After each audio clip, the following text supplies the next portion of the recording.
In America, the Cherokee called their homeland sacred, but gold and greed spoke louder than treaties. Forced from their lands, thousands marched west under bayonets. Cold, hunger, and disease followed. 1 in 4 never survived the journey. Mothers wept, children fell, elders whispered prayers to the earth.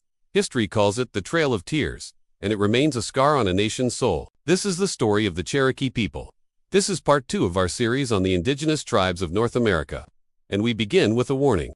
The U.S. government once said there were too many Indians for the land they had, so it set out to remove them, by force if necessary, from their ancestral homelands. For gold and silver, the Cherokee were seen as obstacles. The U.S. military was ordered to remove them, to march them across the continent to a designated tribal territory west of the Mississippi. It was a brutal campaign of ethnic cleansing.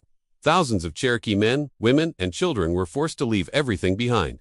They were forced to abandon the homes that had been in their families for generations. They were forced to leave behind the graves of their ancestors. They were forced to turn their backs on the only country they had ever known. The Cherokee people resisted, but they were vastly outnumbered and outgunned.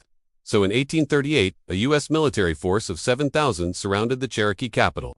They demanded the surrender of all able-bodied Cherokee men. The women and children would be allowed to keep their property and would not be forced to move until the following spring. But when the appointed time came, the U.S. military did not honor this agreement. They returned with 20,000 troops to seize all Cherokee property and force everyone to march west. The Cherokee people endured unimaginable hardships on their journey. They were forced to walk 12 hours a day, 100 miles or more, with soldiers shooting anyone who lagged behind. Those who fell ill or died were left to the side of the trail. The living buried the dead and kept moving.